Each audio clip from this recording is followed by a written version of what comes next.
18 years ago, I bought this last remaining farm in the city of Milwaukee to sell my farm produce, and a couple years after that it evolved into a nonprofit working with youth, and over the years along a continuum it's developed into what it is today, which is a nonprofit that's a multi-generational, multicultural organization that supports community food systems locally, regionally, nationally, and also internationally. So what we do here is create a food system that works for the community, that works for everybody, that makes sure everybody has access to the same healthy, high-quality food.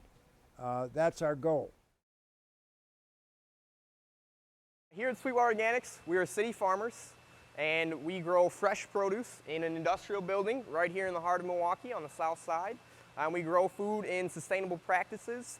We believe this is the right way to farm because we don't use any pesticides whatsoever on the farm. We harness waste products from other larger organizations to try and reuse them in our systems. We have a much deeper connection with the people who are buying and eating our produce because we're right here. We get to meet them on a daily basis. Our produce is also much fresher than most of the stuff you normally buy in the grocery store because we're right here in the city. Our produce doesn't have to travel 100 miles to get to you. Our produce travels on average less than 30 miles. Is harvested that day, got into the store within at least 6 hours. So it's as fresh as it gets. And that's a very important part of who we are and what we do. It started out with two guys, James Gotzel and Josh Frondorf. They were both co-owners of Community Roofing, and they're both roofers by trade their whole lives. But James Gotzel, he was a roofer by trade, but by night he was a community activist, social networker, really just tried to get involved in a lot of different issues in the public. And one of them was he was on the board of Growing Power. He was on the board of Growing Power for about 5 years. He saw the power of aquaponics, he saw the power of urban farming, and 2008 rolled around and they pulled their first profit that they had ever made from their roofing business. And they had no idea what to do with it. They kind of saw it as a blessing, and they took that money and they put it into the idea of Sweetwater. Not knowing they would become this giant, wonderful organization, not knowing, I think, the full impacts of what they were doing.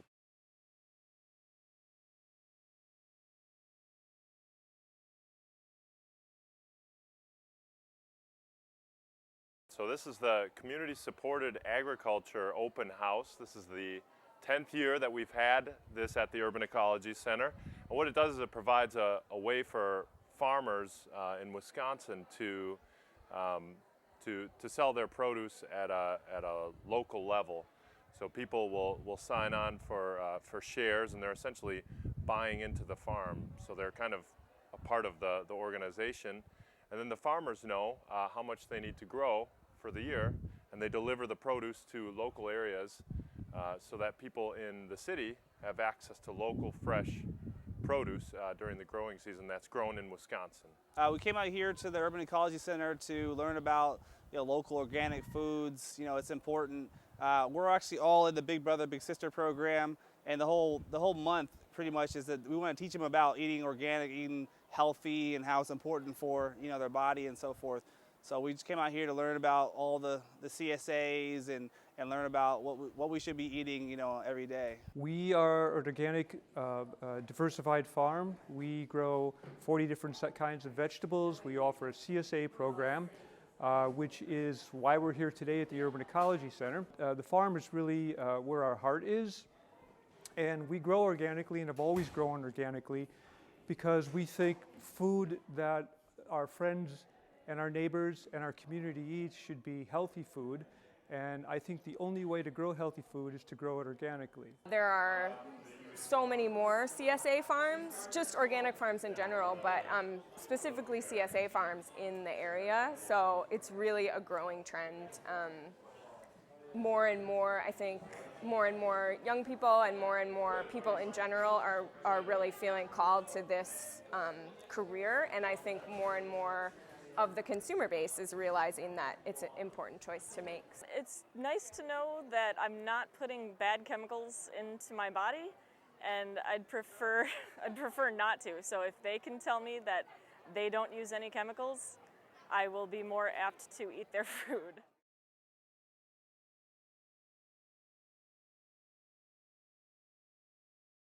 The local food movement started for Outpost in 1970 when we started as a co-op.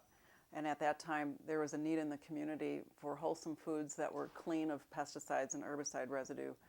And it came from farms that were close to town rather than corporate farms that were from all over the world, or certainly over the United States.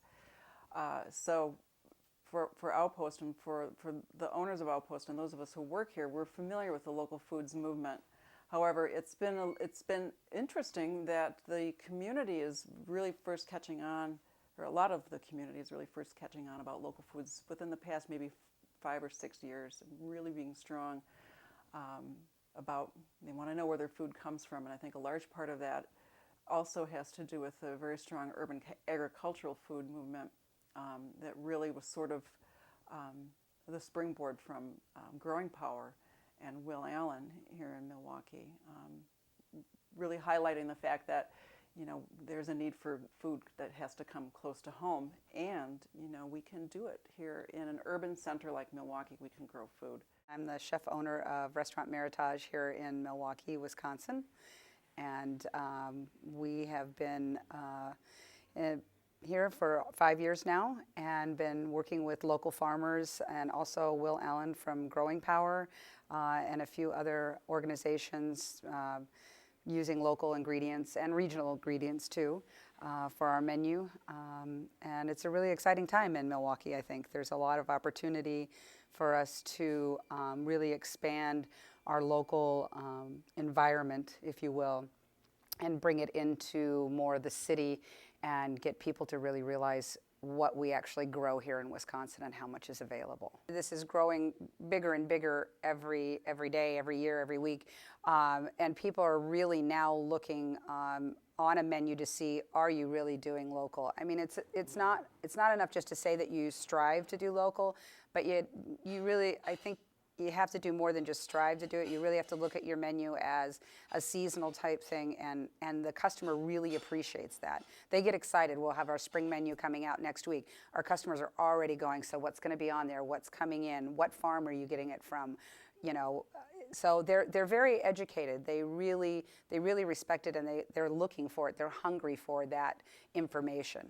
You want to use the best product available, and if the lettuces that I get from Growing Power are cut the day I get them, you can't get any fresher than that. I mean, you just can't. So I'm happy to see that seems to drive it. I think that's what makes chefs want to do it, is because of that. You know where it came from, you know how it was raised, and you know the flavor is there. And, you know, dealing with farmers, it's dealing with people. I love the fact that you make a personal connection with these people, that, you know, they're real, tangible people that you can talk to and care about what they're doing. So, and that's really great too. I've made a lot of great friends from that. Came here today to check out all the farms and find out what kind of CSAs we could get involved with. We talked with some of the farmers, got to know some of the locals, find out where their farms are, what kind of vegetables they grow, if they're organic or not. Some of them are, some of them are not. Some of them are actually certified organic, which apparently is different. I did not know that, so that's good to know. Yeah, so it was a good time. It's nice to, you know, put a face to the food that's, you know, behind it and growing it. Although we spend most of our time working with the soil and working with plants and trying to build healthy soil, trying to build an environment around our farm that's healthy, even though we spend all the time doing that, it's ultimately a people business. We listen to the community, we work with the community, we work with agricultural departments and schools, always trying to improve what it is we do so that we can provide healthier food for that community. There's a need for food that has to come close to home, and, you know, we can do it here in an urban center like Milwaukee. We can grow food. One of the things that we're doing here in Milwaukee, and we had a press conference earlier today, was to initiate 20,000 backyard gardens to assist folks in putting gardens in their backyards, similar to what happened in the 30s and 40s, the victory gardens, where a lot of people, because of the economics, started growing food in their backyards. That's something we need to get back to. that people need to take responsibility for some of their own healthy food, and the best way to do that is to grow it yourself. So this project is about bringing our high quality compost into people's backyards so that they can grow healthy food, because most of our soil, whether it's in an urban setting or suburban area or even a rural area, is contaminated. So we need to grow new soil, and that's what this high quality compost that we do will help solve that problem. We have 7,000 pounds of worms that we inject into our compost, and we have a number of these worm depositories, I call them. These are kind of like worm nurseries. But whenever we need some really high quality worm castings, we can take off maybe a foot of the top layer where the worms have worked their way up from the bottom, and we can take out the worm compost, or worm castings, as a lot of people call them. This brown stuff that you see on top, this comes from Lakefront Brewery, and this is brewery waste. So I'm going to dig into this pile so you'll get an idea of what it looks like on the interior. You'll see a lot of worms, like right here. And what they're doing is they're eating through this compost. We pre-compost the food waste and the carbon waste, and then we bring it in here and inject the worms in. So this is what we do. We have a number of these depositories. We have some, this one is about 75 yards of material, but we have some that are over 300 yards, and this material is absolutely essential in growing organic food. Now you've got this really wonderful movement going on here in Milwaukee that's really addressing some of those issues about where their food comes from, and that's the urban agricultural movement. And a lot of that has been spearheaded by Will Allen. We're in greenhouse number 5. There are a lot of things that are going on in this greenhouse.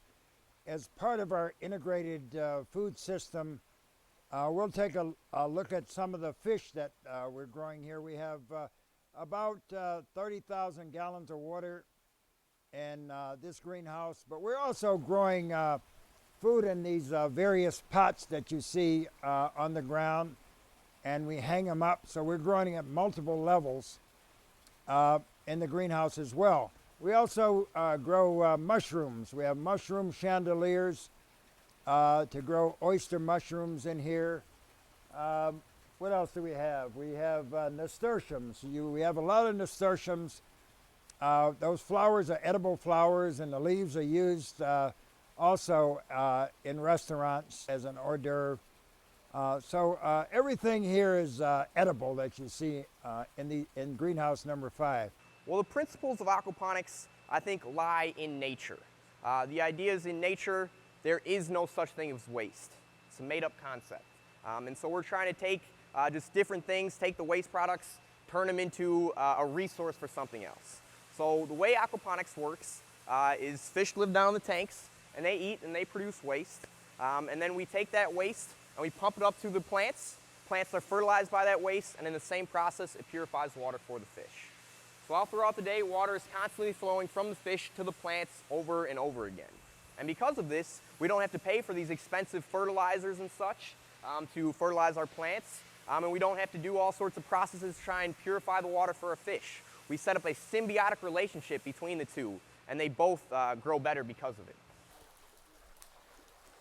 So this is what tilapia look like. There's 5,000 in this system that is right behind me here. And again, this is a great protein source for folks. We're able to grow thousands of these inside these greenhouses. This system is about 25,000 gallons. This system is kind of the headwater. And also this water is heated to 85 degrees using solar. We have solar panels right outside of this greenhouse. In between greenhouse number 5 and number 6, we have 24 panels that provide 70% of our heated water, which is a really important thing in terms of keeping the cost down. Over here on the to my right is the heat exchanger. So the solar comes through the hot water.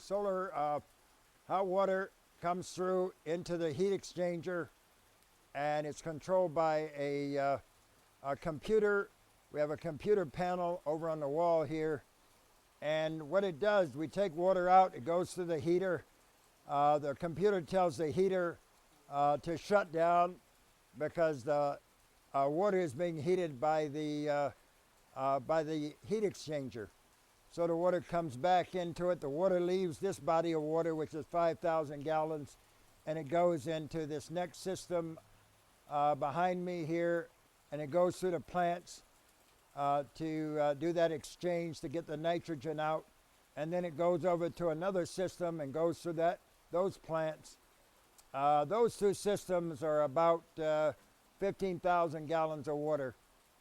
So that water comes from that system back into the pool. So the same water just keeps recirculating throughout the system. Now what we have over here in this system is an entirely different type of fish. It has water that's about 70 degrees. Of course, the tilapia need to be at about 85, 90 degrees. These are lake perch that you find in the Great Lakes waters, and it's a favorite fish of Wisconsinites, of course, for the fish fries, but this particular species has a lot of mercury in it. In Lake Michigan, there's a moratorium right now on commercially fishing for this type of fish. So we can raise this in these type very inexpensive systems. This system operates with one pump. We're pumping water up to these two beds, and then it passes through the plants, and that remediates the waste, and then the water goes back into the fish tank. Now this system holds about 5,000 lake perch. These are the lake perch, and that's what they look like. This is a year-old fish. That's an edible size fish, and that's what most of the chefs want them about that size. And these fish are without any contaminants in the flesh. We do tissue samples. We work with the Great Lakes Institute, and this is the fish of the future. If we had 1 million pounds of fillets today, we'd have them sold by tonight. That's how much in demand this fish is.